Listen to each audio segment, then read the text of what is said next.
Hey everyone, it's Kelsey aka Real with Mrs. B, and I'm John.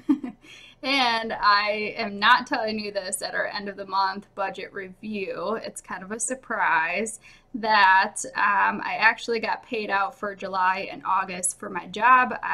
They divide up our paychecks into 26 paychecks, and then at the end of June pay us for July and August. So that was $4,660.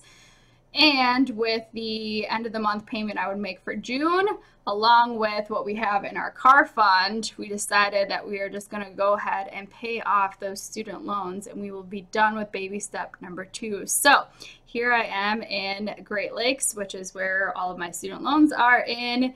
And just to show you, we are paid ahead $32,000, and we are not required to pay until 2024, but we are going to go ahead and pay off all of this. So it's just under 9 grand.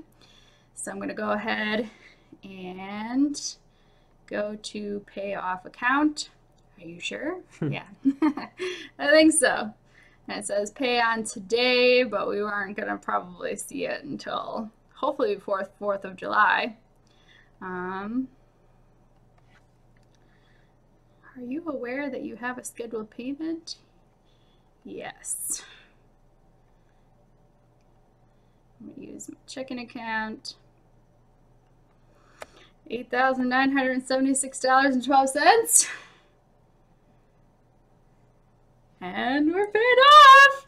So we're not too excited right now until probably we see that number is actually at 0, but we wanted to make sure to film this as we were making the payment. So It's still pretty crazy. You never expect to do that. Pay full amount option. that's like the most we've ever paid on anything. That's like a lot of money, but it's like the most we've ever had in our checking account. But soon we're going to be paying ourselves by putting it into our emergency fund and all of that good old stuff. So we will catch up with you guys once we see this back at 0. All right, it's a few days later, and I logged into Great Lakes, and it now says you have loans paid in full, and all of the balances are at $0. So that is really exciting. We live in apartments. We're not going to scream debt-free. We're debt-free, but we have been telling everyone it's pretty exciting, except it doesn't really feel like anything's changed. It hasn't quite set in.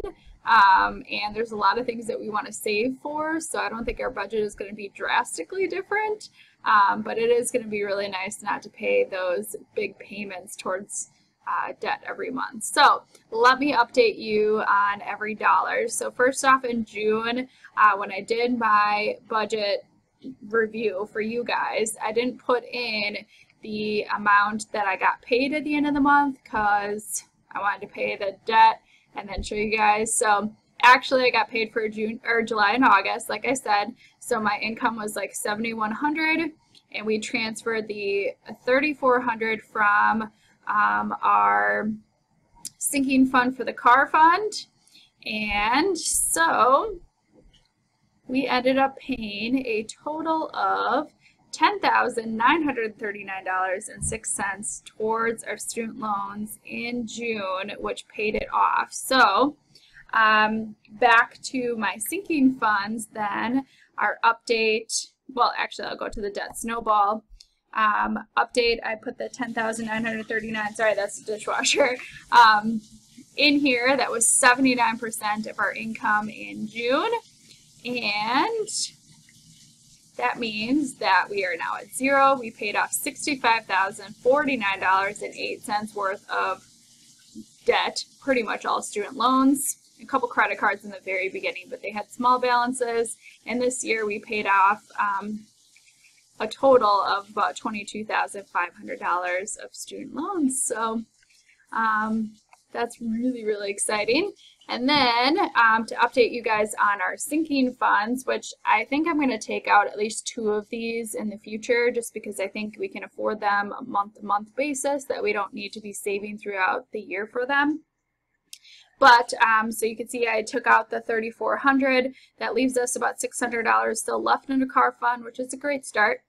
Amazon Prime, I did save the $69.99, but I kept in the checking account because it's going to be taken out this month. I took out $6 because that's all that we had left for beauty and clothing. That's one of them that I think I'm just gonna get rid of because you can see on average we haven't contributed that much. Car maintenance, we had taken out $300, so we have $92 left. Cats, we had taken out $47, that leaves $180, and the rest of them we did not contribute to, or we had used up the money during the month. So the computer, I still have $415 to save, or for one, which is great because we'll probably get one in the next, I don't know, maybe Christmas maybe. Nothing in entertainment, we still have $185 in gifts, money, and then health, dental, we have about $100, which I'm kind of debating whether or not we should just put that towards a different fund because we have our HSA money. And so that's the sinking funds. And then back to every dollar. For July, the changes that I made were, well, you'll see some of this right here, like John got birthday money, so I raised this. But I put $1,000 that we're going to put into our emergency fund. And then, oh, and I transferred over that $22 that you would have seen in that we had left over in June. So $1,000 to your emergency fund, and then I just upped our personal money, which would be $100 each, but I just did like $50 for John, and then he had all of his birthday money that was $140, so his is $190. And no student loans. So, and then we just added more to like the sinking funds because of all of that. So we want to be saving for our emergency fund, which I'll go into more depth of how much we're going to be saving probably the next time I post or something.